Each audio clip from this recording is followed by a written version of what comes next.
ஒரே ஒரு ஊர். அந்த ஊருக்கு பேர் கொடையாளிப்பட்டி. அந்த பேருக்கு தகுந்த மாதிரி தான் அந்த ஊர் மக்களும். யார் என்ன கேட்டாலும் இல்லைன்னு சொல்லாமல் கொடுப்பாங்க. கொடையாளிகள் நிறைந்த ஊர். இனாமா மட்டும் இல்லை, கடனாகவும் பணம் கொடுப்பாங்க. யாருக்காவது அவசரமாக பணம் தேவைப்பட்டதுன்னு வச்சுக்கோங்க, அந்த ஊருக்கு போய் வாங்கிக்கலாம். பத்திரம் தேவையில்லை, சாட்சி தேவையில்லை, ஜாமீன் தேவையில்லை, எந்த உத்தரவாதமும் கேட்காம பணம் கொடுத்துருவாங்க. நம்மளால் ஒருத்தனுக்கு பணம் தேவைப்பட்டது. சொந்த பந்தமெல்லாம் கேட்டு பார்த்தா யாரும் கொடுக்குற வழியாக தெரியல. எல்லாரும் அவங்கவுங்க சௌரியத்தை பார்க்குறவங்க, அடுத்தவங்க சௌரியத்தை பற்றி கவலைப்படாதவங்க. இவன் எல்லாரையும் கேட்டு பார்த்துட்டு சோர்ந்து போய் உக்காந்துட்டான். அந்த நேரம் தான் கொடையாளிப்பட்டியை பற்றி கேள்விப்பட்டான். அப்படி ஒரு ஊர் இருக்கிறது தெரிஞ்சதும் அந்த ஊருக்கு வழி கேட்டுக்கிட்டு ஒரு நாள் புறப்பட்டு போனான். வயல்காட்டு வழியாக போக வேண்டியிருந்தது. மெதுவாக நடந்து ஊர் எல்லைக்கு வந்துட்டான். 2 பக்கமும் விவசாய வேலைகள் மும்முரமாக நடந்துக்கிட்டு இருக்குது. ஏர் உழுதுகிட்டு இருக்கிறாங்க. அப்போ அங்கே ஒரு ஆளை பாம்பு கடிச்சுட்டுது. பக்கத்தில் வேலை செஞ்சுக்கிட்டு இருந்தவங்க ஓடி வந்தாங்க. அவசரமாக செய்ய வேண்டிய முதல் உதவியெல்லாம் செஞ்சு பார்த்தாங்க. பலன் இல்லை. அந்த ஆள் செத்து போட்டான். அவன் செத்து விட்டான்னு தெரிஞ்சதும் அவனை தூக்கி வரப்பு மேலே போட்டுட்டு எல்லாரும் அவங்கவுங்க வேலையை கவனிக்க ஆரம்பிச்சிட்டாங்க. அங்கே ஒரு ஆள் இவனை பார்த்து சொன்னான், ஐயா, நீங்கள் போகிற வழியில் இவன் சொந்தக்காரன் இவனுக்கு சோறு கொண்டுகிட்டு வருவான். இவன் இங்கே செத்துட்டான்னு அவங்ககிட்ட சொல்லிவிடுங்க அப்படின்னா. இவனுக்கு ரொம்ப ஆச்சரியம். என்னடா இது, பாம்பு கடிச்சுட்டுதுன்னதும் பதறி அடிச்சுக்கிட்டு ஓடி வந்தாங்க, செத்துட்டான்னதும் பேசாமல் தூக்கி போட்டுட்டு போயிட்டாங்க அப்படின்னு நினச்சிக்கிட்டே நடந்து போகிறான். எதிரில் சோறு கொண்டுக்கிட்டு ஒரு ஆள் வந்தான். இவன் விவரத்தை சொன்னான். அங்கே அவங்க சொந்தக்காரன் பாம்பு கடிச்சு செத்து போட்டான் அப்படின்னா. அவன் கொஞ்ச நேரம் அமைதியாக நின்னான். அதுக்கப்புறமா அங்கேயே வரப்பில் உட்காந்து கொண்டுகிட்டு வந்த சோத்தை தானே சாப்பிட்டு முடித்தான். பேசாமல் எழுந்திரிச்சு திரும்பி போயிட்டான். கொஞ்சம் கூட பதறல, அழலை. இப்படியும் ஒரு ஊரா அப்படின்னு நினச்சி ஆச்சரியப்பட்டுக்கிட்டே இவன் ஊருக்குள்ளே போனான். ஒரு பெரிய மனுஷனை பார்த்து பணம் கேட்டான். அவரும் இவனோட பேரையும் ஊரையும் மட்டும் விசாரிச்சுக்கிட்டு தேவையான பணத்தை கொடுத்துட்டார். பணத்தை வாங்கிட்ட பிறகு தன்னுடைய மனசை அரிச்சிக்கிட்டு இருந்த அந்த விஷயத்தை பற்றி கேட்டான். ஐயா, வழியில் ஒருத்தன் செத்துட்டான், அவனை அப்படியே தூக்கி வரப்பில் போட்டுட்டு எல்லாரும் வயல்வெளி வேலைகளை பார்த்துக்கிட்டு இருக்கிறாங்களே அப்படின்னா. இதுக்கு அந்த பெரியவர் சொன்னார், ஆமாம், அப்படி தான் செய்வோம். வேலை முடிஞ்சு வீட்டுக்கு திரும்புகிறப்போ அவனை தூக்கிட்டு வந்து அடக்கம் பண்ணிடுவோம் அப்படின்னார். ரொம்ப ஆச்சரியமாக இருக்கே அப்படின்னா. ஏன் உங்கள் ஊரில் யாராவது செத்துட்டா என்ன பண்ணுவீங்க அப்படின்னு கேட்டார். என்ன இப்படி கேட்குறீங்க, எங்கள் ஊரில் எல்லாம் பணத்தை தூக்க விட மாட்டாங்க, ஒப்பாரி வைப்பாங்க, கட்டி புரண்டு அழுது புலம்பி தீர்த்துருவாங்க அப்படின்னா. இவன் பெரியவர் பார்த்தார். அவங்ககிட்ட கொடுத்த பணத்தை லபக்குன்னு பறிச்சுக்கிட்டார். திருப்பி வாங்கிட்டார். இவன் பதறி போய் நிற்கிறான். அவர் சொன்னார், பணத்தையே விட மாட்டேன்னு கட்டுப்பிடிச்சி அழுதா நான் கொடுத்த பணத்தை மட்டும் எப்படி திருப்பி கொடுக்க போகிறேன், போயிட்டு வா அப்படின்னு விரட்டி விட்டாரான். இந்த கதையை நண்பர் ஒருத்தர் சொன்னார். கதை வேடிக்கையாக தெரிஞ்சால் கூட இதில் கருத்து உண்டு. பணம் பிணம் இது ரெண்டையுமே விடுறதுக்கு அவ்வளவு சுலபமாக மனம் வர்றதில்லை. இந்த 2 விஷயங்கள்லேயும் அறிவார்ந்த செயல்பாடு தேவை. ஒரு பேருந்து மரத்தில் மோதி விட்டுது. எல்லாரும் அடிபட்டு முனைகிட்டு கிடக்கிறாங்க. டிரைவர், கண்டக்டர் இவங்களுக்கும் அடி. அவங்களும் ஒரு பக்கம் கிடக்கிறாங்க. ஒரு மூலையில் கிடக்கிற ஒருத்தன் மெதுவாக முக்கி முனகி கண்டக்டர்னு சத்தம் போடுறான். கண்டக்டர் மெதுவாக நகர்ந்து அவங்ககிட்ட போய் என்னன்னு விசாரிக்கிறார். அவன் ரொம்ப சிரமப்பட்டு வாயை திறந்து ஒரு 15 காசு சில்லற பாக்கி அப்படின்னானா. ஒரு பெரிய காடு. அந்த காட்டுக்கு மத்தியில் ஒரு ஆசிரமம். அங்கே ஒரு முனிவர் இருந்தார். பல இடங்கள்லேருந்து வர்ற குழந்தைகளுக்கு அவர் பாடம் சொல்லி கொடுத்துக்கிட்டு இருக்கிறார். ஏழை பணக்காரர் அப்படிங்கிற வித்தியாசம்லாம் கிடையாதுங்க. எல்லாரும் அவர்கிட்ட தங்கள் பிள்ளைகளை அனுப்பி வச்சாங்க. மன்னர்களுடைய பிள்ளைங்க கூட அங்கே அவர்கிட்ட தான் படிக்கிறதுக்கு வருவாங்க. ஆனால் அந்த முனிவரை பொறுத்த வரைக்கும் எல்லா பிள்ளைங்களும் ஒன்று தான். இது யார் வீட்டு பிள்ளைன்னெல்லாம் பார்க்க மாட்டார். எல்லாரும் சமம். மாணவர்கள்லாம் அங்கேயே மாத கணக்கில் வருஷ கணக்கில் தங்கியிருந்து பாடம் கற்றுக்கிட்டு போகிறது வழக்கம். அவராக பார்த்து போன்னு சொல்கிற வரைக்கும் அங்கேயே இருக்கணும், படிக்கணும். குருகுல வாசம். ஒரு சமயம் ஒரு ராஜகுமாரனும் அவர்கிட்ட படிச்சுக்கிட்டு இருந்தான். அவனுக்கு ஒரு 15 வயசு இருக்கும். சில வருஷம் கழித்து இந்த முனிவர் தன்கிட்ட இருக்கிற மாணவர்களுக்கெல்லாம் பரீட்சை வச்சார். அவங்களுடைய அறிவு முதிர்ச்சியை கணிக்கிறதுக்காக பல சோதனைகள்லாம் வச்சார். ஒவ்வொருத்தராக பார்த்து இனிமேல் நீங்கள் உங்கள் வீட்டுக்கு போகலாம் அப்படின்னு சொல்லி அனுப்பி வச்சுக்கிட்டு இருக்கிறார். எல்லாரும் போயிட்டாங்க. கடைசியாக மிஞ்சி இருந்தது ஒரே ஒரு மாணவன். அவனை மட்டும் வீட்டுக்கு அனுப்பலை. யார் அந்த பையன் தெரியுமா? அவன்தான் அந்த ராஜகுமாரன். ராஜகுமாரனுடைய தந்தைக்கு, அதுதான் இந்த ராஜாவுக்கு, அங்கே வயசு ஏறிக்கிட்டே போகுது. என்ன இது படிக்க போன பையன் இன்னும் திரும்பி வரலையே அப்படின்னு நினச்சார். வந்துட்டா சீக்கிரமாக அவனுக்கு பட்டம் கட்டிவிட்டு நாம் விலகிக்கலாமே அப்படின்னு நினச்சாரு. கல்யாணம் வேறு பண்ணி பார்க்கணும் பையனுக்கு. ஆனால் பையன் வர்ற வழியை காணும். ராஜா பார்த்தார். சரி, நேர்லேயே போய் என்னன்னு தெரிஞ்சுட்டு வந்துடுவோம் அப்படின்னு காட்டுக்கு புறப்பட்டார். அங்கே போய் முனிவரை பார்த்தார்.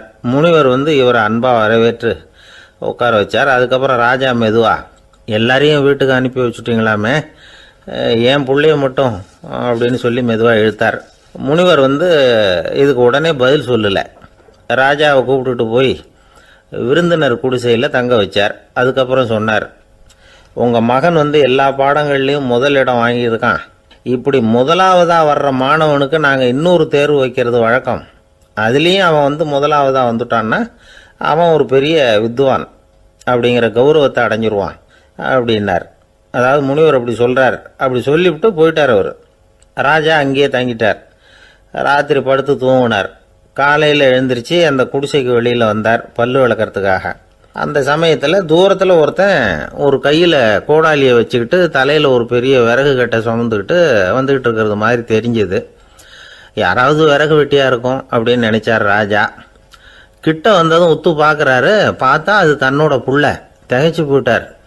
என்ன இது, ஒரு ராஜகுமாரனை கூட இது மாதிரி வேலையெல்லாம் செய்ய சொல்கிறாங்களே அப்படின்னு நினச்சார். ராஜகுமாரன் விறகு கட்டை கொண்டுகிட்டு போய் கொல்லை பக்கம் வச்சான். அந்த சமயம் முனிவர் அங்கே வந்தார். என்ன மகனே, விறகு வெட்டிட்டு வந்துட்டியா? சரி, இப்போ ஒரு துடைப்பத்தை எடுத்துக்கோ, விருந்தினர் குடிசையின் வாசல் பக்கத்தை கூட்டி பெருக்கி சுத்தம் பண்ணு போ அப்படின்னார்.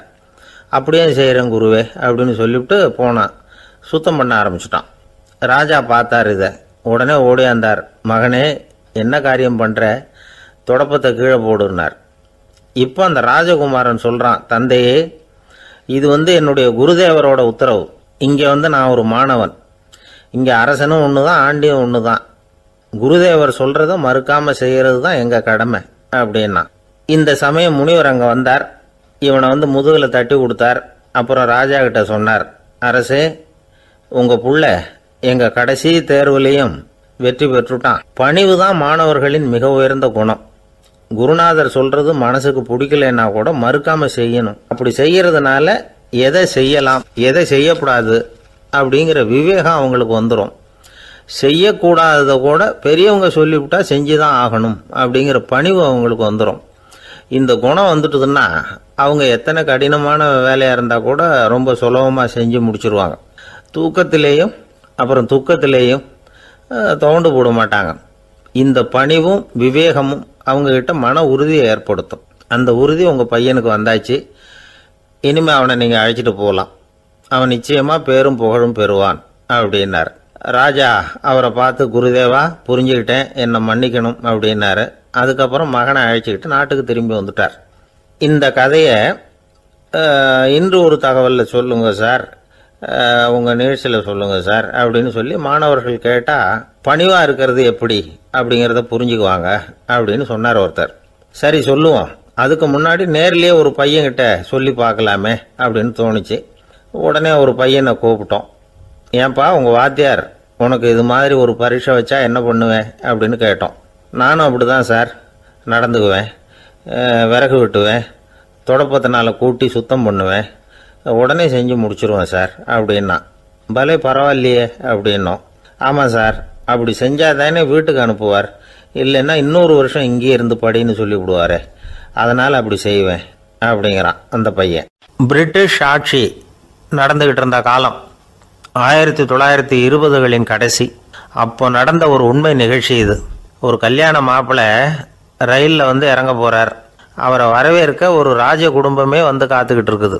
மங்களூர்லேருந்து இறங்குற அந்த மாப்பிள்ளை யார் தெரியுமா? ஒரு நாய். உண்மைதான், அந்த நாய்க்கு தான் கல்யாணம். சுதேசி சமஸ்தானத்து மன்னர்களில் ஒருத்தர் ஜூனாகட் மகாராஜா. அவரோட வளர்ப்பு நாய் ரோஷனாரா. அதுக்கு கல்யாணம் பண்ணி வைக்கணும்னு ஆசைப்பட்டார். மாப்பிள்ளை தேடினார். மங்களூர் மகாராஜாவோட வளர்ப்பு நாய் ஒன்று இருந்தது, பேர் பாபி. இது ரெண்டுக்கும் கல்யாணம் நடத்த முடிவு பண்ணார். திருமணத்துக்கு வேண்டிய எல்லா ஏற்பாடுகளையும் பண்ணுங்க அப்படின்னு உத்தரவு போட்டார். ஆயிரக்கணக்கான அழைப்புதழ்கள், பல சமஸ்தான மன்னர்கள், ஜமீன்தார்கள், பிரிட்டிஷ் அதிகாரிகள், பெரிய பணக்காரங்க, இப்படி நிறைய பேருக்கு அழைப்புதழ்கள் அனுப்பி வச்சாங்க. பத்திரிகையை பார்த்தவங்கெல்லாம் திகைச்சு போயிட்டாங்களாம். இருந்தாலும் என்ன பண்ணுறது, ராஜாவே அழைக்கிறார், போகாமல் இருக்க முடியுமா? அந்த சமயத்தில் நாட்டின் கவர்னர் ஜெனரலாக இருந்தவர் இர்வின் பிரபு, அவருக்கும் ஒரு பத்திரிகை போயிருக்குது. வாங்கி பார்த்ததும் அவருக்கு பயங்கர எரிச்சல். உடனே குப்பை தொட்டியில் போட்டுவிட்டாராம். மாட்சிமை தங்கிய பிரிட்டன் சக்கரவர்த்தியின் பிரதிநிதியான தன்னை கேவலம் ஒரு நாயின் திருமணத்துக்காக அழைக்கிறதா அப்படின்னு அவருக்கு ஆத்திரம். இருந்தாலும் கல்யாணம் பிரமாதமாக நடந்துதான். கல்யாணத்தன்னைக்கு பொண்ணுக்கு ஸ்பெஷல் குளியல், தண்ணீருக்கு பதிலாக வாசனை திரவியங்கள், பன்னீர், குளித்ததுக்கு அப்புறம் அலங்காரம், வைர மாலை, முத்து மாலை, ஏகப்பட்ட அலங்காரம். மாப்பிள்ளையை அழைக்கிறதுக்கு ரயில்வே ஸ்டேஷனில் ராஜ குடும்பமே காத்துக்கிட்டு இருக்குது. அவங்களோட வளர்ப்பு நாய்கள் 250. அத்தனை நாய்களுக்கும் பட்டு துணி போத்தி இருக்குது. முத்து வடங்கள் அணிவிச்சிருக்கிறாங்க. எல்லாம் ராஜ நாய்கள். அதுகளையும் வீதியில் நடக்க விடலையாம். அதுகளை சுமந்துக்கிட்டு போக அலங்கரிக்கப்பட்ட யானைகள் காத்துக்கிட்டு இருக்குதான். மாப்பிள்ளைக்கு வரவேற்பு எப்படி தெரியுமா? அது நடந்து வர்ற பாதை பூரா ரத்தன கம்பளம் விரிச்சிருக்குது. 2 பக்கமும் ராஜாங்க அதிகாரிகள் கைகட்டி நிற்கிறாங்க. அரசு படை வீரர்கள் அணிவகுப்பு மரியாதை செலுத்துகிறாங்க. அந்த நாய் ராஜ மரியாதையோடு நடந்து வருது. நகையெல்லாம் போட்டுக்கிட்டு வருது. திருமண மண்டபத்துக்கு சேருது. அங்கே கல்யாணம் அமோகமாக நடக்குது. இந்த திருமணத்தை முன்னிட்டு அந்த ஜூனாகட் சமஸ்தானத்துக்கு 3 நாள் விடுமுறை வேறு. கல்யாணத்துக்கு வந்திருந்தவங்களுக்கெல்லாம் ஏக தடபுடலாக விருந்து, நாட்டியம் எல்லாம் பிரமாதமாக நடந்து தான். இந்த கல்யாணத்தில் கலந்துக்க வந்திருந்த மற்ற சமஸ்தானத்து மன்னர்கள், தீவான்கள், அரச குடும்பத்தினர், இப்படி அவங்க 700 பேராம். அவங்க போகிறதுக்காக விசேஷ ரயில்கள்லாம் வேற விட்டுருக்காங்க. கல்யாணம் முடிஞ்சதும் அந்த நாய் தம்பதிகளோட பெரிய பெரிய மன்னர்கள்லாம் ஒன்றா உட்காந்து சாப்பிட்டாங்களாம். ஏர் கண்டிஷன் அறையில் அந்த தம்பதிகள் கொஞ்ச காலம் வாழ்ந்துருக்கிறாங்க. கொஞ்ச நாளில் மாப்பிள்ளைக்கு மரியாதை குறைய ஆரம்பிச்சுட்டுது. வெளியில் துரத்தி விட்டாங்களாம். அந்த பெண் நாய் மட்டும் ராஜ போகங்களை அனுபவித்து வந்து தான். இந்த கல்யாணத்தை பார்த்துட்டு தொடர்ந்து மற்ற சமஸ்தானத்து மன்னர்களும் நாய் திருமணங்கள் நடத்த ஆரம்பிச்சுட்டாங்களாம். இது உண்மையில் நடந்திருக்குது. இப்படி அது இருக்கட்டும். இப்போ நம்ம கதைக்கு வருவோம். ஒரு ராஜாவுக்கு ரொம்ப நாள் கழித்து ஒரு குழந்தை பிறந்து தான். அரண்மனை ஜோசியரை கூப்பிட்டுருக்கார் ராஜா. ஜோசியரே, என் மகன் வருங்காலத்தில் சிறந்த வாழ் வீரனாக வரணும்னு ஆசைப்படுறேன், வருவானாங்கிறத கொஞ்சம் பார்த்து சொல்லுங்களேன் அப்படின்னாராம். ஜோசியர் சொன்னார், மன்னா, உங்கள் புள்ள வாழ் வீரனாக வர்றது கஷ்டம். ஆனால் அவரும் உங்களை மாதிரியே நாய்க்குட்டிகள் பேரில் பிரியமாக இருப்பார், அதுகளுக்கு கல்யாணமும் பண்ணி வைப்பார் அப்படின்னாராம். அது எப்படி கண்டுபிடிச்சிங்க அப்படின்னு கேட்டிருக்கார் ராஜா. அரசே, உங்கள் பிள்ளைக்கு வாழ் மேலே உள்ள பிரியத்தை காட்டிலும் நாய் மேலே உள்ள பிரியம் அதிகங்கிறதுக்கான அறிகுறி இப்போவே தெரியுது. நல்லா கவனித்து பாருங்கள். அவர் வாழ்னு கத்துறாரு அப்படின்னாரு. கவனித்து பார்த்துட்டு அப்படி எனக்கு காதில் விழலையே அப்படின்னாராம் மன்னர். அதனால தான் சொன்னேன், அவர் கத்துறது வாழ்னு கத்தலை, வள்ளுன்னு கத்திக்கிட்டு இருக்கார், அதனால தான் அப்படி சொன்னேன் அப்படின்னாராம் அரண்மனை ஜோசியர். உங்கள் பையன் எப்படி சார் இருக்கான் அப்படின்னு விசாரித்தார் ஒருத்தர். அவன் என்ன சார், எதை சொன்னாலும் காதில் வாங்க மாட்டேங்கிறான், அவன் பாட்டுக்கு போகிறான் வர்றான் அப்படின்னு சொல்லி அழுத்துக்கிட்டார் அப்பா. பெரியவங்க சொல்கிறத சின்ன பிள்ளைங்க கேட்கறது இல்லைங்கிறது ஒரு குறை. பெரியவங்க சொல்கிறது சின்ன பிள்ளைங்க காதலையே விழறது இல்லைங்கிறது ஒரு குறை. இது கொஞ்சம் சீரியஸான விஷயம், கவனித்து பார்க்கணும். ஒரு குழந்தைக்கு காது சரியாக கேட்குதா இல்லையா அப்படிங்கிறத நாம தான் கவனித்து பார்த்து கண்டுபிடிக்கணும். அதுவாக நம்மக்கிட்ட தவழ்ந்து அப்பா எனக்கு காது கேட்கல, அழைச்சிட்டு போங்க டாக்டர்கிட்ட அப்படின்னுலாம் சொல்லிகிட்டு இருக்காது. அது சரி, ஒரு குழந்தைக்கு காது சரிவர கேட்குதா இல்லையா அப்படிங்கிறத முன்கூட்டியே நாம் தெரிஞ்சுக்கிறது எப்படி? அதுக்கு சில வழி இருக்குது. உங்கள் குழந்தைய கொஞ்சம் அப்படியே கவனித்து பாருங்கள். அடிக்கடி ஜலதோஷம், காதில் அரிப்பு ஏற்படுதா, மூக்கு விரிவாகவும், அப்புறம் டான்சில், அடினாய்டு, சத அழற்சி, இது மாதிரி ஏதாவது இருக்கா, வாயிலிருந்து எச்சில் ஒழுகுதா, குழந்தை வாயினால் சுவாசிக்குதா, பற்கள் முன்னாடி தள்ளி வளருதா, இதெல்லாம் அதுக்கு அறிகுறி. அப்புறம் இந்த VBDF TH இப்படி இந்த ஒலிகள் சேர்ந்த வார்த்தைகளை குழந்தை சரியாக புரிஞ்சுக்காது. இப்போ உதாரணத்துக்கு பட்டுன்னு சொல்லு குழந்தை அப்படின்னீங்கன்னா அது வந்து கட்டுன்னு சொல்லும். அதாவது பட்டு சவுண்டை அதால் புரிஞ்சிக்க முடியல. அப்புறம் உங்கள் குழந்தை வந்து உங்களை உறக்க பேச சொல்கிறானா, அடிக்கடி கேள்வி கேட்குறானா, சாப்பிட்றப்போ கவனம் இல்லாமல் இருக்கானா, படிப்பில் போதுமான முன்னேற்றம் இல்லையா, வகுப்பில் சரியாக கவனிக்கிறது இல்லையா, இப்படிலாம் இருந்தால் ஆரம்பத்திலேயே டாக்டர்கிட்ட அழைச்சிட்டு போய் சிகிச்சையை வந்து ஆரம்பிச்சுடலாம், குணப்படுத்தி விடலாம். குழந்தைக்கு காது சரியாக கேட்கலன்னா நீங்கள் செய்ய வேண்டியது என்ன தெரியுமா? அவனுக்கு காது கேட்கலேங்கிறதுக்காக அவன் முன்னாடி சத்தம் போட்டு பேசக்கூடாது. மெதுவாக சீராக பேசணும், அவனை பார்த்து பேசணும். உங்கள் உதட்டு அசைவுகள் வந்து அவனுக்கு உதவும், அதை பார்த்தே புரிஞ்சுக்குவான். நீங்கள் வாயில் வெத்தலை பாக்கு போட்டுக்கிட்டோ புகை பிடிச்சிக்கிட்டோ பேசக்கூடாது. அப்படி பேசினா அவனால் அந்த உச்சரிப்பை சரியாக புரிஞ்சிக்க முடியாது. ஒரு வார்த்தையை சொல்கிறீங்க, அவனுக்கு புரியல அப்படின்னா அதே வார்த்தையை மறுபடியும் சொல்லணும். அவனுக்கு நீங்கள் முதல்ல சொன்ன வார்த்தை புரியலேன்னு நினச்சிக்கிட்டு மறுபடியும் திருப்பி சொல்கிறப்போ அதே அர்த்தம் வரக்கூடிய வேறு வார்த்தையை சொல்லக்கூடாது. இப்படிலாம் நடந்துக்கிட்டால் அவனுக்கு வந்து மன திடத்தை ஏற்படுத்த முடியும். இல்லைன்னா அவனுக்கு வந்து தாழ்வு மனப்பான்மை வந்துடும். குழந்தைக்கு காது கோளாறுன்னா ஆரம்பத்திலேயே டாக்டர்கிட்ட அழைச்சிட்டு போனால் போதும், குணப்படுத்தி விடலாம். அப்புறம் பார்த்துக்கலாமே அப்படின்னு அலட்சியமாக இருந்துட்டால் தான் கஷ்டம். சில பேர் கோபத்தில் சின்ன பிள்ளைங்க காதை பிடிச்சி திருகிறது உண்டு. இது ரொம்ப தப்பு. காது கையோடு வந்துட்டால் என்ன பண்ணுறது? ஒரு வேடிக்கை கதை, அது கதை தான், நிஜமாக நடந்ததில்லை, அது மாதிரி நடக்கவும் நடக்காது. ஒரு வேடிக்கைக்காக சொல்லப்படுற கதை. அதாவது ஒரு வீட்டில் அப்பா வந்து அம்மாவை பார்த்து சொல்லிகிட்டு இருக்கார், இதை பாரு, நாளைக்கு காலையில் என்னை சீக்கிரம் எழுப்பி விட்ரு, நான் செங்கல்பட்டு வரைக்கும் போயிட்டு வர வேண்டியிருக்கு அப்படின்னாராம். இதை அவங்க பையன் காதில் வாங்கிட்டு இருக்கான். அப்பாவுக்கு சிரமம் வேண்டாமே அப்படின்னு நினச்சி அவனே காலையில் யாருக்கும் தெரியாமல் எழுந்திரிச்சு புறப்பட்டு செங்கல்பட்டுக்கு போட்டான். சாயந்தரமாக திரும்பி வந்தான். அப்பா பையனை காணாமல் அலமோதிக்கிட்டு இருக்கிறார். சாயந்தரமாக பையனை பார்த்ததும் எங்கடா போயிட்டு வந்தேன்னு கேட்டார் கோவமாக. செங்கல்பட்டுக்கு போயிட்டு வந்தேன்ப்பா, நீ வீணா அலைய வேண்டாமேன்னு அப்படின்னா. எதுக்கடா போனேன்னு அதட்டினார். அதான்ப்பா, நீ நேற்று வந்து அம்மாக்கிட்ட சொல்லிக்கிட்டு இருந்த, அதை காதில் வாங்கினேன், உனக்காக நான் போயிட்டு வந்தேன் அப்படின்னா. உடனே எந்த காதில் வாங்கினேன் அப்படின்னு சொல்லி காதை பிடிச்சி திருகினார். அந்த காது கையோடு வந்துட்டுது. இது நடந்து கொஞ்ச நாள் கழித்து அந்த அப்பாவும் பையனும் கடத்தெருவில் போய்கிட்டு இருக்கிறாங்க. எதிரில் ஒரு நாய் ஓடி வந்தது. அதுக்கு 2 காதும் இல்லை. என்ன இது, இந்த நாய்க்குட்டிக்கு 2 காதும் இல்லை அப்படின்னார் அப்பா.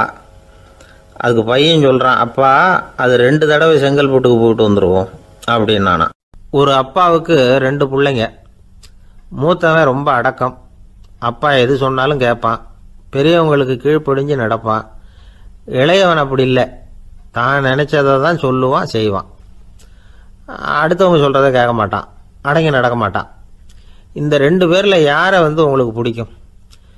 பெரியவனை தான் பிடிக்கும், ஏன்னா அவன் தான் சொல்கிற பேச்சை கேட்குறவன் அப்படின்னு சொல்லுவீங்க. ஆனால் ஒரு ஞானி என்ன சொல்கிறார் தெரியுமா? ஒரு குழந்தை அதன் அறிவுக்காக மதிக்கப்பட வேண்டுமே தவிர அதனுடைய கீழ்ப்படியும் தன்மைக்காக அல்ல அப்படிங்கிறார். நம்ம குழந்தைகளை வந்து சுயமாக சிந்திக்கிறதுக்கு நாம் விடுறதில்லை, மற்றவங்கள பார்த்து காப்பி அடிக்கிறதுக்கு தான் நாம் அவங்களுக்கு கற்றுக் கொடுக்குறோம். புகழ்பெற்ற மனிதர்கள் சிலருடைய பேரை சொல்லி நீயும் அவர் மாதிரி ஆகணும், இவர் மாதிரி ஆகணும் அப்படின்னு சொல்லிகிட்டே இருக்கிறோம். குழந்தைகள் வந்து தங்களுடைய தனித்தன்மையை வளர்த்துக்கிறதுக்கு நாம் தடையாக இருக்கிறோம். ஒரு குழந்தைகிட்ட அனாவசியமாக வந்து நம்பிக்கையை வளர்த்துடக்கூடாது, எந்த கோட்பாட்டையும் திணிக்கக்கூடாது. நாம் ஏற்கனவே அர்த்தமில்லாத கருத்துக்களையும் கொள்கைகளையும் மனசில் போட்டு நிரப்பி வச்சுருக்கிறோம். இந்த உலகத்துக்கு புதுசாக வந்து சேர்ந்திருக்கிற ஒரு குழந்தையின் தூய்மையான மனசில் நம்ம கருத்துக்களை அறிமுகம் செய்ய அல்லது திணிக்கிறதுக்கு நமக்கு எந்த அதிகாரமும் கிடையாது. ஒரு குழந்தைய நீ இந்த மதத்தை சேர்ந்தவன் அப்படின்னு பிறந்ததுமே ஒரு முத்திரை குத்தி போடுறோம். இது அதோட சுதந்திரத்தை ஆரம்பத்திலேயே கிள்ளி எறிகிறது மாதிரி தான். நீங்கள் ஒரு மதத்தின் வழிமுறைகளை கடைப்பிடிச்சிக்கிட்டு வர்றீங்க, அந்த வழியில் போய்கிட்டு இருக்கிறீங்க, சரி, அதனால் போகிறீங்க. அதுக்காக உங்கள் குழந்தையையும் அதே வழியில் தான் வரணும் அப்படின்னு கட்டாயப்படுத்துறதுக்கு உங்களுக்கு என்ன உரிமை இருக்குது? அந்த குழந்தை சுயமாக சிந்திச்சு ஒரு முடிவுக்கு வரட்டுமே, அதுக்கு நீங்கள் ஏன் தடையாக இருக்கிறீங்க? நமக்கு உண்மையிலேயே நம்ம குழந்தை மேலே அன்பு இருந்தால் இது மாதிரி திணிப்பு வேலைகளை செய்யக்கூடாது. திணிப்பு வேலைகளிலிருந்து குழந்தைகளை காப்பாற்றினா போதும். அதுதான் ரொம்ப முக்கியம். அடுத்த தலைமுறை அற்புதமான தலைமுறையாக உருவாகும். நாம் தான் சாதி மத சங்கடங்களில் மாட்டிக்கிட்டு தவிக்கிறோம். அவங்களாவது சாதி மத வேறுபாடு இல்லாத சமுதாயத்தை பார்க்கட்டுமே, அந்த சௌகரியங்களை அனுபவிக்கட்டுமே. அதுக்கு நாம் என்ன செய்யணும்னா ஒன்றும் செய்யாமல் இருந்தால் போதும். ஒரு குழந்தைகிட்ட நம்ம கருத்தை திணிக்கும் பொழுது என்ன ஆகுது தெரியுமா? அது அவனை அவங்ககிட்ட இருந்தே அப்புறப்படுத்தி விடுது. அவனுடைய தனித்தன்மையை அழிச்சுடுது. அவனை ஒரு எல்லைக்குள்ளே திணிச்சுடுது. இதெல்லாம் அன்புங்கிற பேரால் பெற்றோர்கள் செய்கிற தப்பு. இதெல்லாம் கேட்டுக்கிட்டு இந்த காலத்தில் அப்பா ஒருத்தர் சொன்னார், நான் கருத்துக்களை எல்லாம் என் பையன்கிட்ட திணிக்கிறது இல்லைங்க, ஆனால் அதிகமாக சாப்பிட சொல்லி கட்டாயப்படுத்துவேன் அப்படின்னார். உங்கள் வீட்டு சமையல் அவ்வளோ நல்லா இருக்குமான்னு கேட்டாங்க. நல்லா இருந்தால் நான் ஏன் அவனை சாப்பிட சொல்லி கட்டாயப்படுத்த போகிறேன் அப்படின்னார். ஒரு ஊரில் ஒரு மன்னன் இருந்தான், கொடுங்கோல் மன்னன். நிறைய தொந்தரவு பண்ணிக்கிட்டு இருந்தான். அவன் ஒரு தடவை என்ன பண்ணான் தெரியுமா? ஒரு தப்பும் பண்ணாத ஒரு இளைஞனை பிடிச்சி ஜெயிலில் அடைச்சுட்டான். அந்த பையனோட சொந்தக்காரங்கள்லாம் ராஜா கிட்ட போனாங்க. அவன் ஒரு தவறும் பண்ணலை, அவனை விடுதலை பண்ணுங்க அப்படின்னு கெஞ்சி கேட்டுக்கிட்டாங்க. மன்னன் யோசனை பண்ணான். அந்த இளைஞனை கூப்பிட்டுக்கிட்டு வர சொன்னான். அவனை கொண்டாந்து ராஜா முன்னாடி நிறுத்தினாங்க. இதை பாருப்பா, உன்னை நான் விடுதலை பண்ணுவேன், ஆனால் ஒரு கண்டிஷன். அந்த நிபந்தனையை நீ நிறைவேற்றினா உனக்கு விடுதலை அப்படின்னா மன்னன். சரின்னு ஒத்துக்கிட்டான் பையன். மன்னன் கண்டிஷன் என்னங்கிறத சொன்னான். உங்ககிட்ட ஒரு செம்மறி ஆட்டை கொடுக்க போகிறேன். 1 மாதத்துக்கு அதுக்கு தேவையான தீனியையும் கொடுக்க போகிறேன். 1 மாதம் கழித்து அந்த ஆட்டை எடை போட்டு பார்ப்பேன். அந்த ஆட்டின் எடை கொஞ்சம் கூட கூடி இருக்கக்கூடாது. எடை கூடி இருந்தால் உனக்கு விடுதலை கிடையாது. என்ன சொல்கிற அப்படின்னா. பையனுக்கு ஒன்றும் புரியல, பயமாக போட்டுது. குழம்பிக்கிட்டே நின்றுக்கிட்டு இருக்கிறான். சரி, ஒரு நாள் டைம் தரேன், நல்லா யோசனை பண்ணி பார்த்துட்டு நாளைக்கு உன் முடிவை சொல்லு அப்படின்னா மன்னன். பையன் கவலையோடு வெளியில் வந்தான். அங்கே ஒரு பெரியவர் நின்றுக்கிட்டு இருந்தார். அவர்கிட்ட விஷயத்தை சொன்னான். அந்த பெரியவர் இந்த பையனுக்கு காதோட காதாக ஒரு வழியை சொல்லி கொடுத்தார். அதை கேட்டதும் பையன் மறுபடியும் மன்னன் முன்னாடி நின்னா, உங்கள் நிபந்தனையை ஏற்றுக்கிறேன்னு சொன்னான். மன்னன் ஒரு ஆட்டுக்குட்டியையும் அதுக்கு 1 மாதத்துக்கு தேவைப்படுற தீவனத்தையும் கொடுக்கும்படியாக உத்தரவு போட்டான். கொடுத்தாங்க. ஓடிட்டு போயிட்டான். 1 மாதம் தினமும் தவறாமல் அந்த தீவனத்தை ஆட்டுக்குட்டிக்கு போட்டுக்கிட்டு இருக்கிறான். 1 மாதம் கழித்து அந்த ஆட்டை அரண்மனைக்கு ஓட்டிகிட்டு போனான். மன்னன் அதை எடை போட்டு பார்க்குறான். எடை கூடவே இல்லை, அப்படியே தான் இருக்குது. உடனே போட்ட நிபந்தனைப்படி அந்த இளைஞனை விடுதலை பண்ணிவிட்டான். சரி, ஆட்டுக்கு எடை கூடாமல் இருக்கிறதுக்கு அந்த பெரியவர் சொல்லி கொடுத்த யோசனை என்ன அப்படின்னா, அது வேற ஒன்றும் இல்லை. அந்த ஆட்டுக்கு எதிரில் அது கண்ணில் படுற மாதிரி ஒரு ஓநாயை கட்டி போட சொன்னார். அவ்வளவுதான். ஆட்டுக்கு ஓநாய்ங்கிறது பிறவி பகை. ஓநாயை பார்த்தா ஆடு நடுங்க ஆரம்பிச்சிரும், அவ்வளவு பயம். தினமும் அந்த ஆடு பயந்துக்கிட்டே தீனி சாப்பிட்டுது, எடை கூடல. அதுதான் ரகசியம். இது சின்ன பிள்ளைங்களுக்கான ஒரு கதை. இதிலேருந்து தெரிஞ்சிக்க வேண்டிய உண்மை என்னென்னா, நாமெல்லாம் சாப்பிட்றப்ப மனசும் உடம்பும் அமைதியாக இருக்கணும். அப்போ தான் அது உடம்புல ஒட்டும். அவசரத்துலேயும் பயத்துலையும் சாப்பிட்டா அது சரியாக ஜீரணமாகாது. இன்னொரு ராஜா இருந்தார். அவரும் ஒரு இளைஞனை ஜெயிலில் அடைச்சி விட்டார். விடுதலை பண்ணணும்னா ஒரு கண்டிஷன்னார். என்னன்னு கேட்டான். ஒரு ஆட்டுக்குட்டியை அவன் முன்னாடி கொண்டாந்து நிறுத்துவேன், நீ அதுக்கிட்ட ஒரு கேள்வி கேட்கணும், அதுக்கு சரியான பதிலை சொல்லணும். அப்படி செஞ்சுட்டா உனக்கு விடுதலைன்னார். இளைஞன் யோசனை பண்ணி பார்த்தான். சரின்னு ஒத்துக்கிட்டான். அது பிரகாரமே ஆட்டுக்குட்டியை பதில் சொல்ல வச்சுட்டான். என்ன நடந்தது தெரியுமா? ஆட்டுக்குட்டியை கொண்டாந்து நிறுத்தினாங்க. இவன் மெதுவாக அதுக்கிட்ட போனான். அது காதுகிட்ட போய் ஏப்ரலுக்கு அடுத்த மாதம் என்ன மாதம்னு கேட்டான். அது உடனே மேன்னு கத்திச்சு. இவன் விடுதலை ஆயிட்டான். ஆந்திர நாட்டில் ஒரு அரசர் இருந்தார். அந்த அரசர்கிட்ட ஒரு அமைச்சர் இருந்தார். அந்த அமைச்சர் பேர் ராயண பாஸ்கர். அவர் ஒரு பெரிய அறிவாளி. அது மட்டும் இல்லை, மிகச்சிறந்த கொடையாளி. யார் எது கேட்டாலும் இல்லைன்னு சொல்ல மாட்டாராம்.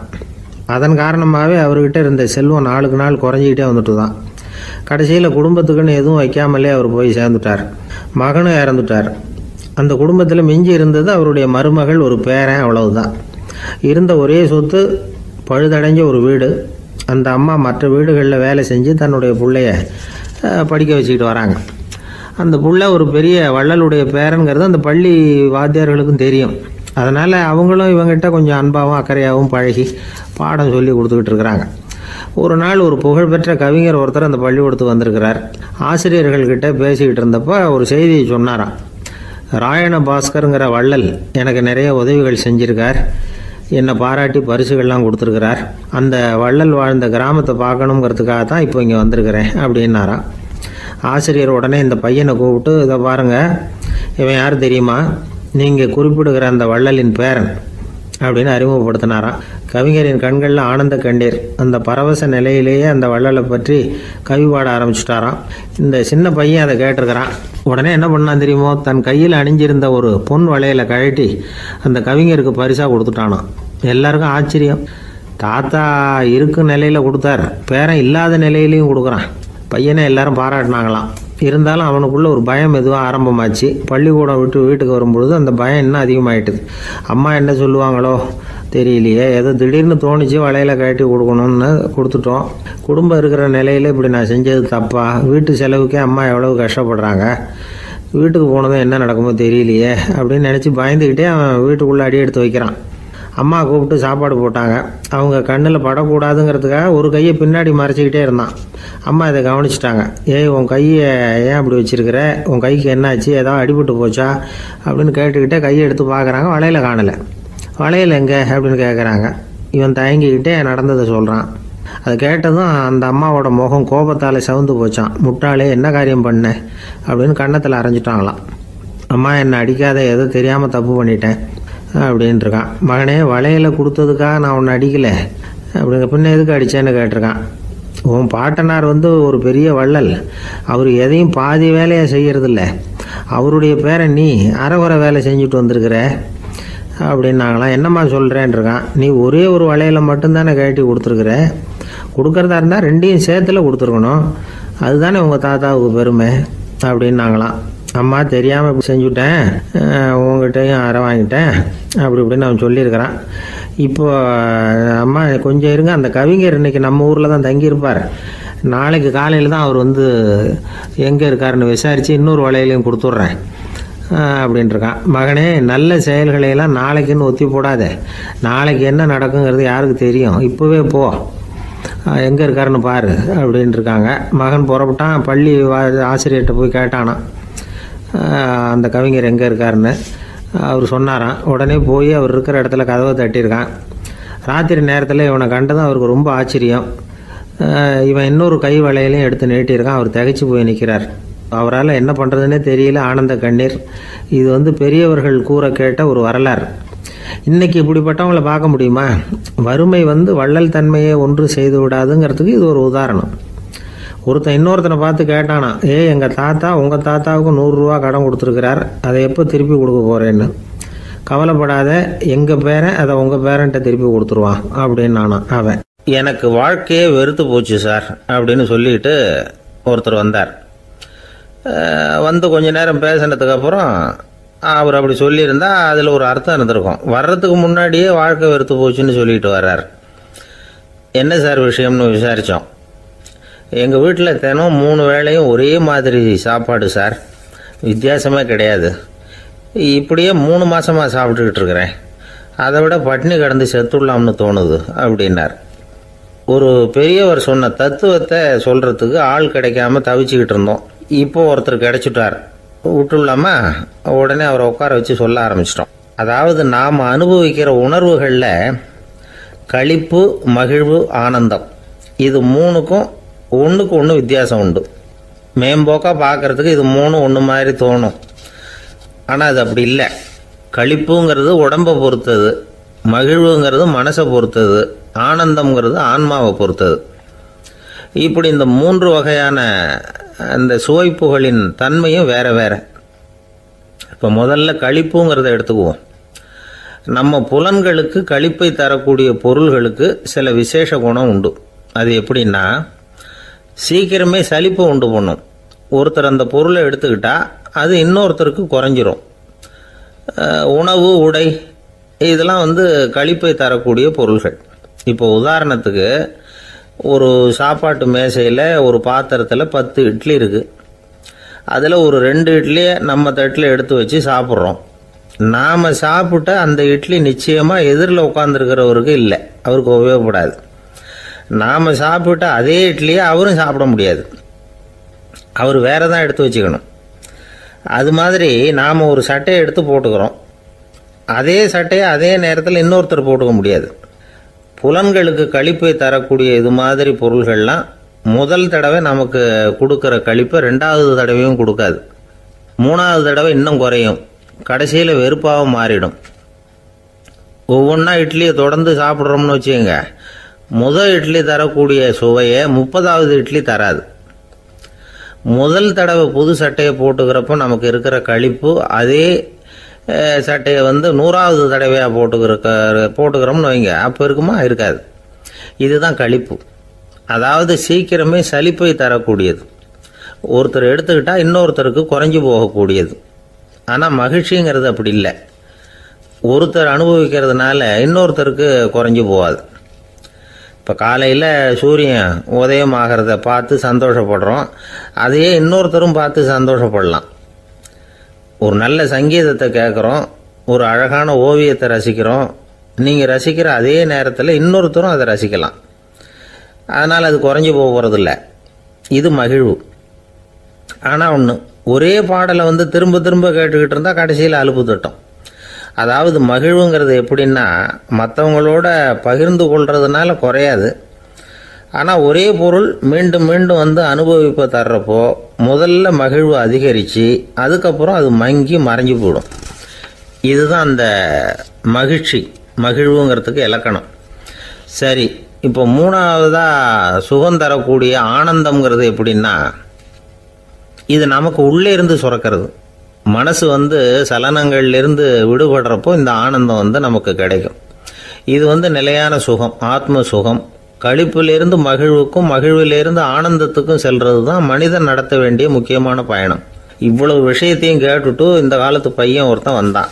சார், இப்போ நீங்கள் ஒரு சாப்பாட்டு மேசையில் ஒரு 10 இட்லி வைக்கிறீங்க, என்ன உட்கார வைங்க, எதிரில் இன்னொருத்தனை உட்கார வைங்க, நான் களிப்பு மகிழ்வுலாம் தாண்டி நேரடியாக ஆனந்தத்துக்கு பயணம் பண்ணி காட்டுறேன் அப்படின்னா.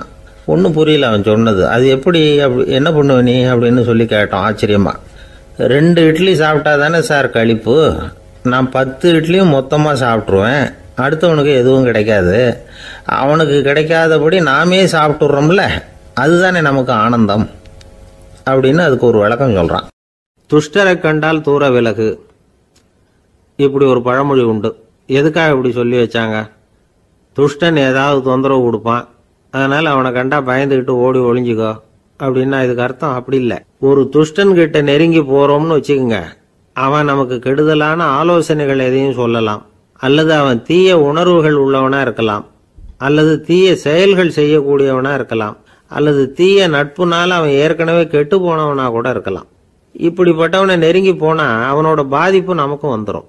அதனால விலகி போ அப்படின்னு சொல்றாங்க. இதையே கொஞ்சம் விவரமா இப்போ பார்ப்போமே. இப்போ இந்த துஷ்டர்களை 4 வகையா பிரிக்கிறாங்க. இந்த 4 வகைக்கும் உதாரணம் வேணும்னா வேற எங்கேயும் போக வேண்டியதில்லை, மகாபாரதத்தை பார்த்தாவே போதும். அதுல இந்த 4 வகையான தீயோரும் வர்றாங்க. முதல் வகைக்கு உதாரணம் சகுனி. இவன் மனசுல எப்பவும் தீய எண்ணங்கள் தான் நிறைஞ்சிருக்கும், கனவுல கூட தீய ஆலோசனைகள். யாராவது ஒருத்தர் நல்லபடியா வாழ்ந்தா அதை இவனால சகிச்சிக்க முடியாது. இப்படிப்பட்டவனோட நெருங்கிய தொடர்பு துரியோதனனுக்கு கிடைச்சது. துரியோதனன் எப்படின்னா, அவன் ஏற்கனவே தீய காரியங்கள் செய்யறதுக்கு தயங்காதவன். அப்படிப்பட்டவனுக்கு தீய போதனைகள் செய்யறதுக்கு சகுனி உதவுனான். இந்த 2 பேரோட சகவாசம் இன்னொருத்தனுக்கு கிடைச்சது. அவன் யாருன்னா துச்சாதனன். அவன் தீய நடத்தை உள்ளவன். இந்த 3 பேரும் ஒன்னு சேர்ந்தா என்னத்துக்கு ஆகும்? உலகமே கெட்டு போடும்ல. இந்த 3 துஷ்டர்களோட நல்லவன் ஒருத்தன் சேர்ந்தான். அவன் தான் கர்ணன். கர்ணன் இயல்பாவே உத்தம குணம் உள்ளவன். அவன் நல்லவங்களோட சேராம இப்படிப்பட்ட கெட்டவங்க கிட்ட நட்பு வச்சுக்கிட்டான். அதனால அவனும் தீய செயல்களில் ஈடுபடுறது மாதிரி ஆயிடுது. துரியோதனனுடைய நண்பனா அவனுடைய ஆதரவுல வளர்ந்ததுனால அவனுக்கு துணையா இருக்க வேண்டி இருக்குது அப்படின்னா. நட்பு உரிமையினால உதவி புரிய வேண்டியது சரிதான், அது தப்புன்னு சொல்ல முடியாது. இருந்தாலும் தீய செயல்களுக்கு உதவி செய்யறது சரியில்லை. புத்தி பலம் புஜ பலம் எல்லாம் இருந்தா கூட தெய்வ பலம் இல்லைன்னா ஜெயிக்க முடியாது. கர்ணன் மகா வீரன், இருந்தாலும் கடைசியில் அவன் கதி என்னாச்சு? அவங்ககிட்ட எல்லா நல்ல குணங்களும் இருந்தது, இருந்தாலும் ஏன் இப்படி ஆச்சு? தீயவர்களுடைய சேர்க்கை தான் காரணம். அவங்களோட சேர்ந்ததுனால இவனையும் அப்படியே நினைக்க ஆரம்பிச்சுட்டாங்கல்ல. 4 வகை துஷ்டர்கள்ல இவனும் ஒரு வகை அப்படின்னு சொல்ல ஆரம்பிச்சிட்டாங்க. அதாவது தீய ஆலோசனைக்கு சகுனி, தீய உணர்வுகளுக்கு துரியோதனன், தீய செய்கைக்கு துச்சாதனன், தீய நட்புக்கு கர்ணன், இப்படி உதாரணமாயிட்டான். அதனால தான் துஷ்டரை கண்டால் தூர விலகு அப்படின்னு சொன்னாங்க. அது புராண காலம். இப்பெல்லாம் நிலைமை கொஞ்சம் வேற விதமா இருக்குது. அன்னைக்கு ஒரு நாள் அப்படிதான் ஒரு காட்டு பாதையில் யாரோ ஒருத்தர் அடிபட்டு கிடந்தார். யாரோ ஒரு துஷ்டன் அவனை அடிச்சு போட்டுட்டு போயிட்டான் போல இருக்கு. அந்த வழியா போன ஒருத்தர் பரிதாபப்பட்டு அவனை போய் தூக்குனார், ஆறுதல் சொன்னார். இதை பாருங்க, இந்த வழியா எப்பவும் தனியா வரக்கூடாது. ஏன்னா இங்க ஒரு ரவுடி இருந்துகிட்டு வர்றவங்க போறவங்களெல்லாம் வழிப்பறி பண்ணிட்டு இருக்கிறதா கேள்விப்பட்டிருக்கிறேன் அப்படின்னாராம். இனிமே அப்படி கேள்விப்பட மாட்டீங்க அப்படின்னு நானா அந்த ஆளு. ஏன்னு கேட்டிருக்காரு இவர். அவன் சொல்லியிருக்கான், நான் தான் சார் அந்த ரவுடி. இந்த வழியா போனவங்க கிட்ட தகராறு பண்ணேன். அவங்க தான் என்ன இப்படி அடிச்சு போட்டு என்கிட்ட இருந்த பணத்தை எல்லாம் புடுங்கிட்டு போட்டாங்க சார். காலம் ரொம்ப கெட்டு போச்சு அப்படின்னு நானா ரொம்ப பரிதாபமா. ஒரு மனுஷனை பார்த்து என்கிட்ட வாலாட்டாதே அப்படின்னு சொன்னா அவன் நம்மகிட்ட ஏதோ வம்புக்கு வர்றான்னு அர்த்தம். ஒரு நாயை பார்த்து யாரும் என்கிட்ட வாலாட்டாதே அப்படின்னு சொல்றது இல்லை. ஏன்னா நாய் வாலாட்டுனா அது நம்மகிட்ட தன்னுடைய நன்றியை தெரிவிக்கிறதாக நினைச்சுக்கிட்டு இருக்கிறோம். ஆனால் அது அப்படி இல்லை அப்படின்னு சொல்றாங்க அது சம்பந்தமான நிபுணர்கள். ஒரு நாய் தன்னுடைய வாலை இந்த பக்கமும் அந்த பக்கமுமா இப்படியும் அப்படியும் ஆட்டிக்கிட்டு இருந்தா அது பதட்டத்தில் கூட இருக்கலாம். நாய் நட்பா இருந்தாலும் வாலாட்டும், ஆத்திரத்தில் இருந்தாலும் வாலாட்டும், கோபத்தில் இருந்தாலும் வாலாட்டும், குழப்பத்தில் இருந்தாலும் வாலாட்டும், மகிழ்ச்சியா இருந்தா கூட அது வாலாட்டும். அதை நாம தப்பா புரிஞ்சுக்கிட்டு அதுகிட்ட போய் மாட்டிக்க கூடாது. நாயை பத்தி எனக்கு நல்லா தெரியும் அப்படின்னு சொல்றவங்க கூட அதுகிட்ட கடி வாங்கிட்டு நிற்கிறது உண்டு. நிபுணர்கள் என்ன சொல்றாங்க தெரியுமா? எப்பவுமே நாய்கள் திடீர்னு கடிச்சு விடுறதில்ல, கடிக்கிறதுக்கு முன்னாடி சில அறிகுறிகளை காட்டும். அதை சரியா புரிஞ்சுக்கிட்டோம்னா தப்பிச்சுக்கலாம். ஒரு வீட்டுக்கு போறீங்க, அங்கே புதுசாக ஒரு நாயை பார்க்குறீங்க, உடனே அதுகிட்ட போய் குனிஞ்சு சிரிச்சுக்கிட்டே அது தலையில் தட்டுறீங்க. இது ரொம்ப தப்பான். ஒரு நாய் இன்னொரு நாயை நேருக்கு நேர் பார்த்து பல்ல காட்டுனா அது தன்னுடைய தன்முனைப்பை காட்டுதுன்னு அர்த்தமா. உன்னை விட நான் பெரியவன் அப்படின்னு சொல்லுதுன்னு அர்த்தம். அதனால் நீங்கள் அது மாதிரி கிட்ட போய் சிரிக்கிறோம் அப்படின்னு நினச்சிக்கிட்டு பல்ல காட்டினா உங்களையும் எதிரியாக நினச்சிரும். இன்னொரு விஷயம் என்னென்னா, தலையில் தட்டுனா நாய்க்கு பிடிக்காது. அது தன்னை அடக்கிறதாகவும் அச்சுறுத்துறதாகவும் நினச்சிக்கிட்டு இருக்கும். சரி, அப்படின்னா புதுசாக ஒரு இடத்துல அல்லது வீட்டில் நாய்க்குட்டியை பார்த்தா என்ன பண்ணுறது? நீங்கள் சும்மா இருங்க, அதுவாக கிட்ட வரட்டும். அதுக்கப்புறம் அதுக்கிட்ட கனிவாக பேசுங்க. கன்னம், மார்பு, தோல் இங்கெல்லாம் தட்டலாம், தப்பு இல்லையா? தலையில் தான் தட்டப்படாதான். ஒரு நாய் உங்களை நோக்கி ஓடி வருது, நீங்களும் ஓடுனா அது துரத்த ஆரம்பிச்சிடும். அசையாமல் சில மாதிரி நின்றுடுங்க, அது கிட்ட வராது. அதுக்கு ஆர்வம் இல்லாமல் போயிடும். ஒரு தெருவில் சின்ன பிள்ளைங்க நிறைய பேர் விளையாடிக்கிட்டு இருக்கிறாங்க. அப்போ சில நாய்கள் அங்கே ஓடி வருது. எல்லாரும் ஓடினாங்க. அப்படி ஓடுறப்போ ஒரு பையன் கால் தடிக்க கீழே விழுந்துட்டான். என்னாச்சு தெரியுமா? துரத்திட்டு வந்த நாய்கள்லாம் கீழே விழுந்தவன ஒன்றும் செய்யலை, அவன்கிட்டே போகல. ஓடிக்கிட்டு இருந்தாங்கல்ல பசங்க, அவங்கள துரத்திக்கிட்டு அவங்க பின்னாடி ஓடிச்சான். அதுதான் நாய்களுடைய சுபாவம். ஒரு நாய் நம்மளை நேருக்கு நேர் முறைச்சி பார்க்குதுன்னு வச்சுங்க, நாமளும் அதை முறைச்சி பார்க்கக்கூடாது. நாம் வேற பக்கம் எங்கேயாவது பார்க்க ஆரம்பிச்சிடணும். ஒரு நாய் கோபமாக இருந்ததுன்னா அதோட வால் உறுதியாக நேராக நிற்கும். ஒரு நாய் பணிந்து போனால் அல்லது பயந்து போனால் அது தன்னோட வாலை காலுக்கு நடுவில் வச்சுக்கும். ஒரு நாய் நம்மளை பார்த்து பயந்து நிற்குதுன்னு வச்சுங்க, அதனால் நமக்கு ஆபத்து இல்லைன்னு நினச்சிடக்கூடாது. உங்களை பார்த்துட்டு ஒரு நாய் ஒடுங்குச்சுன்னா நீங்கள் விலகி போயிடணும் அப்படின்னு அது நினைக்குது. நிறைய பேர் பயந்து போன நாயால் கடிபடுறாங்க. இவன் நம்மளை விட பெரிய ஆள், மாட்டிக்கிட்டோம், வேற வழி இல்லை அப்படிங்கிற நினப்பில் தான் நாய் கடிக்க ஆரம்பிக்குதான். இதே மாதிரி சங்கிலியால் கட்டி போடப்பட்டிருக்கிற நாயும் ஆபத்தானது தான். தொடர்ந்து கட்டி போட்டிருந்தா காலப்போக்கில் அது ஒரு மாதிரி ஆகிடும். நாய் குழந்தைகளை கடிக்காது அப்படின்னு சில பேர் சொல்லுவாங்க. அதுவும் ஒரு தவறான நம்பிக்கை. அதனால் சின்ன குழந்தைகளை தனியாக நாயோட விளையாட விடக்கூடாது. ஆகக்கூடி நாயை பற்றி நிறைய விஷயம் புரிஞ்சுக்க வேண்டியிருக்குது. ஒருத்தர் தன்னுடைய நண்பர் வீட்டுக்கு போயிருந்தார். அவசியம் எங்கள் வீட்டில் சாப்பிட்டுட்டு தான் போகணும் அப்படின்னு ரொம்ப அன்பாக சொல்லிவிட்டார். அதை மீற முடியல இவரால். சரின்னு உட்காந்துட்டார். சாப்பாடு போட்டாங்க, சாப்பிட ஆரம்பித்தார். அவங்க வீட்டில் கட்டி போட்டிருந்த நாய்க்குட்டி இவர் சாப்பிட்றத முறைச்சி பார்த்துது. ஏன் இப்படி என்ன இது முறைச்சி பார்க்குது உங்கள் வீட்டு நாய்க்குட்டி அப்படின்னு இவர் கேட்டார். அப்போ அவங்க சொன்னாங்களாம், அதுகிட்ட ஒரு கெட்ட பழக்கம்ங்க, தன்னோட தட்டில் யார் சாப்பிட்டாலும் அது அப்படி தான் முறைச்சி பார்க்கும் அப்படின்னாரா அவர். இன்றைக்கு பல பேர் உயில் எழுதி வைக்கிறாங்கல்ல, இந்த உயில்னா என்ன? அதாவது ஒரு நபர் தனக்கு பின்னாடி தன்னுடைய சொத்துக்கள் யாருக்கு போய் சேரணும்னு நினைக்கிறாரோ அந்த நினைப்பை சட்டப்படி உறுதிப்படுத்துறது தான் உயில். சரி, உயிலை யார் எழுதலாம்? 18 வயசு பூர்த்தியான யாரும் உயில் மூலமாக சொத்துக்களை விநியோகிக்கலாம். கண் பார்வை இல்லாதவங்க, காது கேளாதவங்க, வாய் பேச முடியாதவங்க, இவங்கெல்லாம் கூட உயில் எழுதி வைக்கலாம். புத்தி சுவாதீனம் இல்லாதவங்க கூட சில சமயம் புத்தி தெளிவாக இருந்தால் உயில் எழுதலாமா. குடிபோதையில் இருக்கிறவங்க, தாங்கள் என்ன செய்கிறோங்கிறது தெளிவாக அறிய முடியாதவங்க, நோய் நொடியில் இருக்கிறவங்க, இவங்கெல்லாம் உயில் எழுத முடியாது.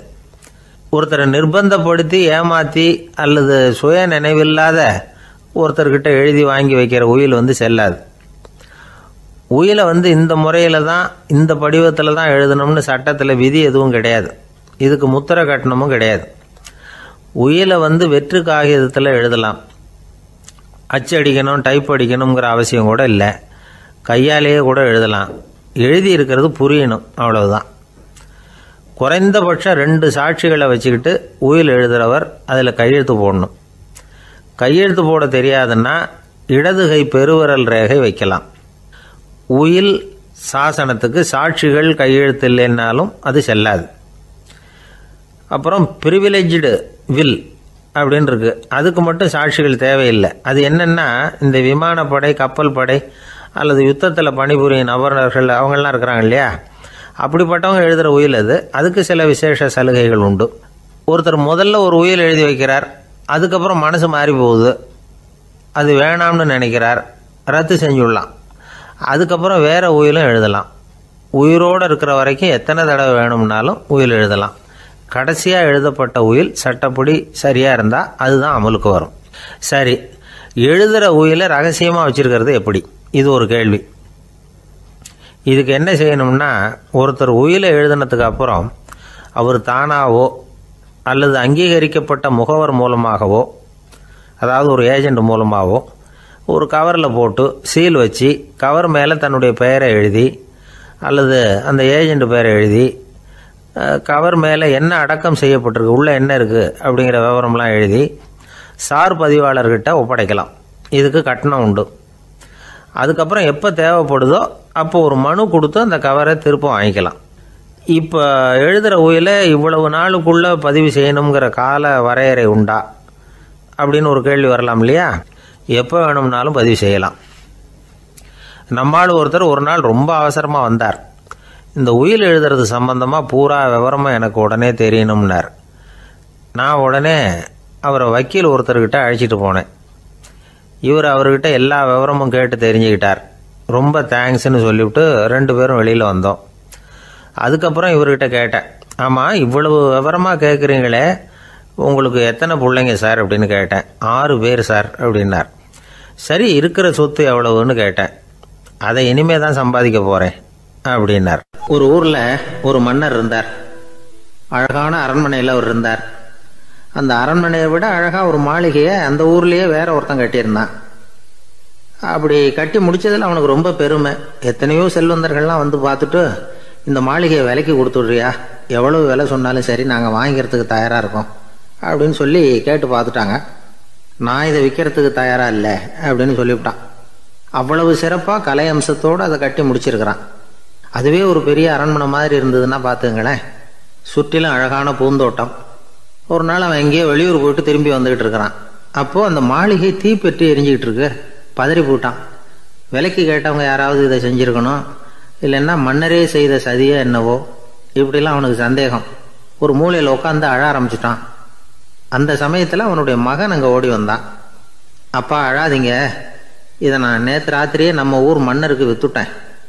இதை கட்டி முடிக்க நமக்கு எவ்வளவு செலவாச்சோ அதை போல் 3 மடங்கு விலைக்கு விற்றுட்டேன். கவலைப்படாதீங்க, இதை விட அழகான மாளிகையை நாம் புதுசாக கட்டிக்கலாம்னா.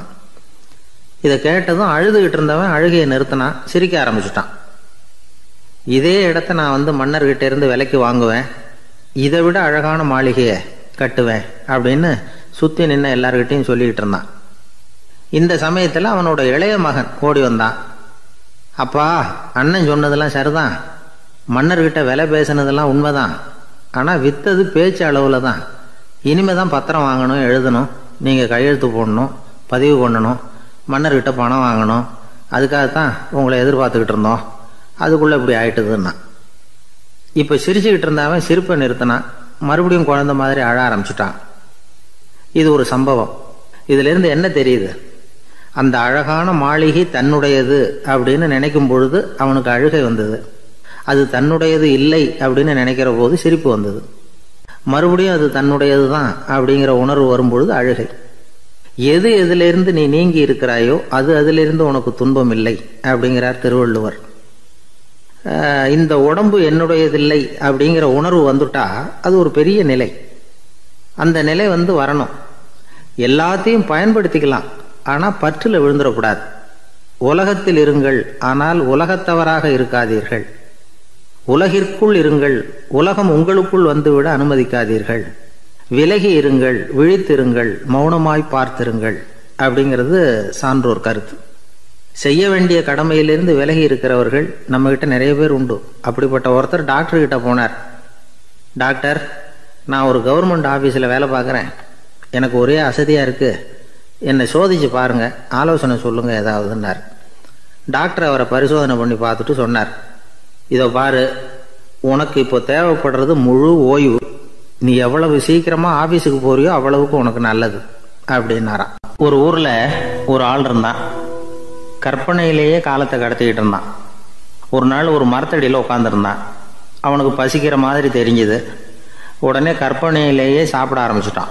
அதாவது எதிரில் இலை போட்டு சாப்பாடு போடப்பட்டிருக்கிறதாகவும் அதை இவன் சாப்பிட்றதாகவும் நினச்சிக்கிட்டு கையை மட்டும் வாய்க்கும் தரைக்குமா அப்படியும் இப்படியும் கொண்டுகிட்டு போய் பாவனை பண்ணிக்கிட்டே இருக்கிறான். தூரத்தில் இருந்து பார்க்குறவங்களுக்கு இவன் ஏதோ பலமான விருந்து சாப்பிட்டுக்கிட்டு இருக்கிறான் அப்படின்னு தான் தோணும். அது மாதிரியே பண்ணிக்கிட்டு இருந்தான். அந்த வழியாக ஒரு சன்னியாசி வந்துக்கிட்டு இருந்தார். இவனை பார்த்தார்.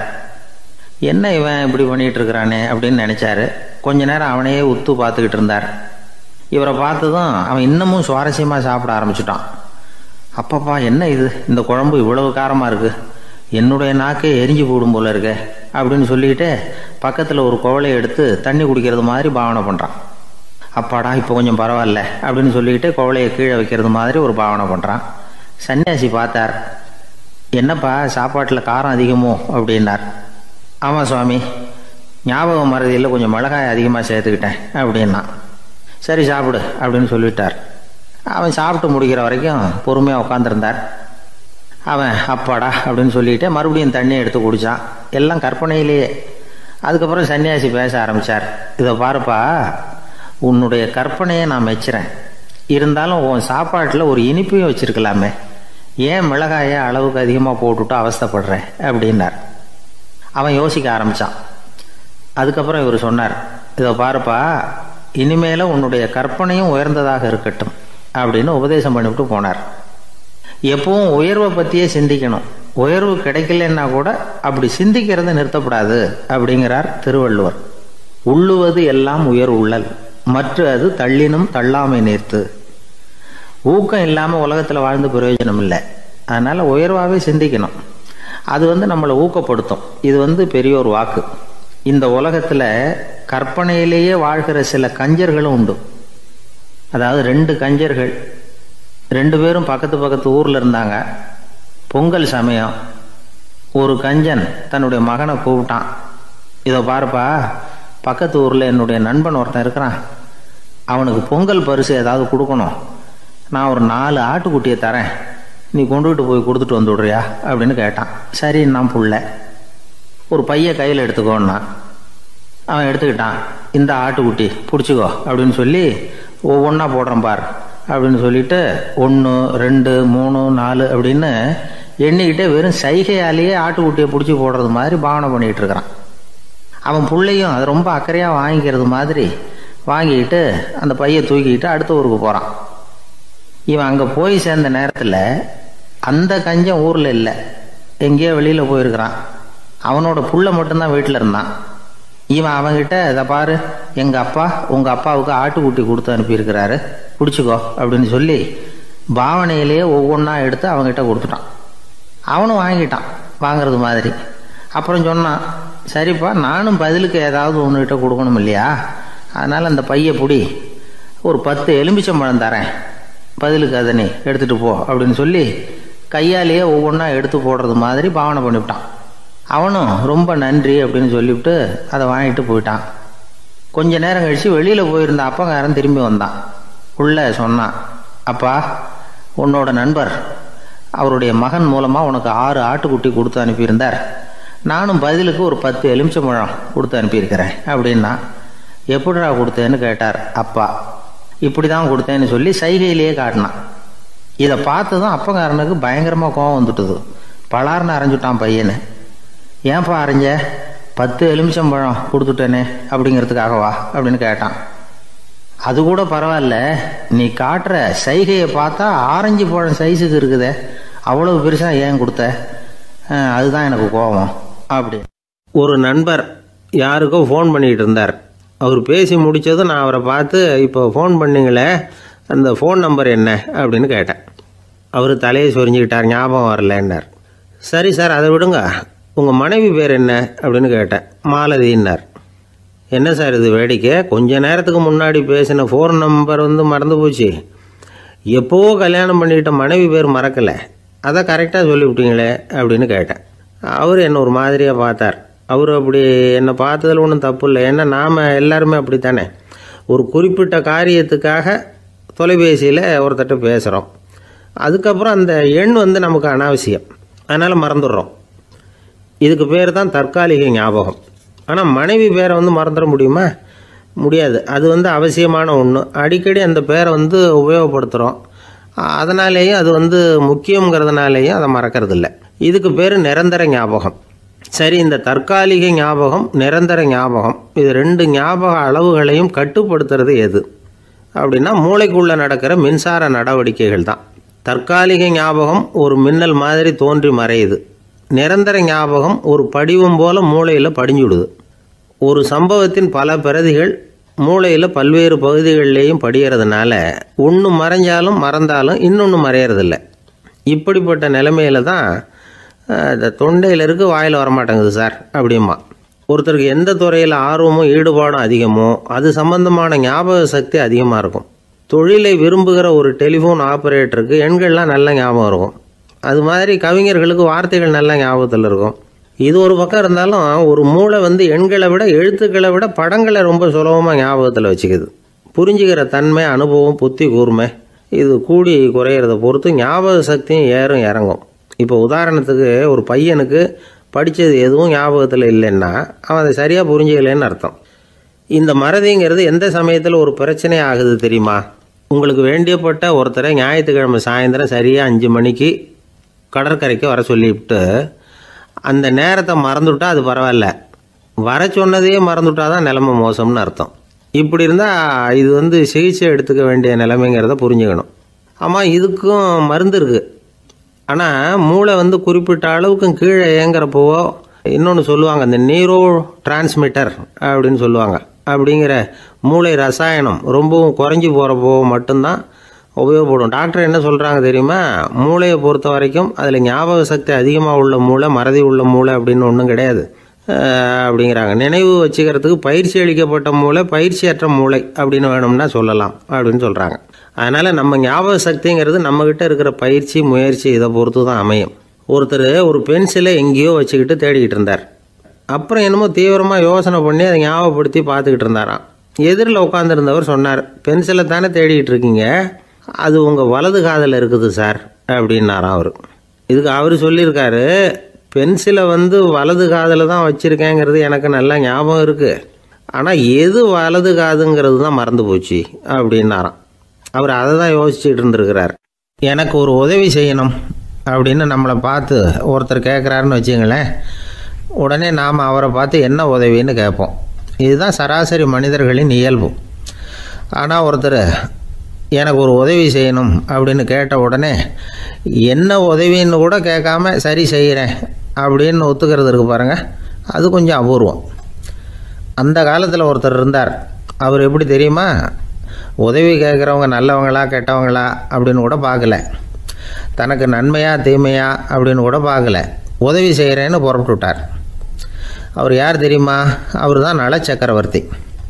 அவர் மாதிரி நாமும் உதவி கேட்குறவங்களுக்கு உடனே உதவி செய்கிறதுக்கு தயாராக இருக்கணும் அப்படின்னு சொன்னார் ஒரு ஆன்மீக பேச்சாளர். நல சரித்திரத்தை அவர் சொல்லிக்கிட்டு இருந்தார். இந்திரன், அக்னி, வருணன், யமன் இவங்க 4 பேரும் நலனை பார்த்து எங்களுக்கு நீ உதவி செய்யணும், எங்களுக்காக நீ தூது போகணும் அப்படின்னு கேட்குறாங்க. யாருக்கிட்ட தூது போகணும், என்ன காரியத்துக்காக போகணும் அப்படின்னு கேட்கணும்ல. நலன் அப்படி கேட்கவே இல்லை. உடனே சரின்னு ஒத்துக்கிறான். அதுக்கப்புறம் அவங்க விவரம் சொல்கிறாங்க, என்ன உதவி, யாருக்கிட்ட தூது போகணும் அப்படிங்கிற விவரத்தை சொல்கிறாங்க. நலனுக்கும் அப்புறம்தான் புரியுது, எந்த தமயந்தியை இவன் காதலிச்சானோ, எந்த தமயந்தின் சுயம்பரத்துக்காக இவன் போய்கிட்டு இருக்கிறானோ அந்த தமயந்தியை பார்த்து தங்களுக்காக அவகிட்ட வாதாடணும், பேசணும், தங்களில் ஒருத்தரை கல்யாணம் பண்ணிக்கும்படியாக கேட்கணும் அப்படின்னு அவங்க 4 பேரும் நலன்கிட்ட கேட்குறாங்க. இதை கேட்டதும் நலன் கொஞ்சம் கூட முகம் சுளிக்கலை, பதட்டப்படலை. நேராக தமயந்தி கிட்ட போகிறான். இந்திரன், அக்னி, வருணன், யமன் இவங்களோட சிறப்புகளை எடுத்து சொல்கிறான். இவங்களில் ஒருத்தரை கல்யாணம் பண்ணிக்கலாம் அப்படின்னு சொல்லி கேட்டுக்கிறான். ஆனால் இதுக்கு தமயந்தி சம்மதிக்கலை. சுயம்பரம் நடக்குது, அவள் நலனை தேர்ந்தெடுக்கிறாள். அந்த 4 பேரும் நலனுக்கு நிறைய வரங்கள்லாம் கொடுக்குறாங்க. அதுக்கப்புறம் இப்படி போகுது கதை. இதில் நாம் கவனிக்க வேண்டியது என்னென்னா, உதவின்னு கேட்ட உடனே என்ன உதவின்னு கேட்காம சரி செய்கிறேன்னு சொன்னான் பாருங்கள், அதை கொஞ்சம் சிந்திக்கணும். செய்கிறேன்னு ஒத்துக்கிட்டதுக்கு அப்புறம் அது என்ன உதவின்னு தெரிஞ்சும் முகம் சுளிக்காமல் அதை செஞ்சான் பாருங்கள், அதையும் கொஞ்சம் சிந்திக்கணும். நம்மளும் ஒரு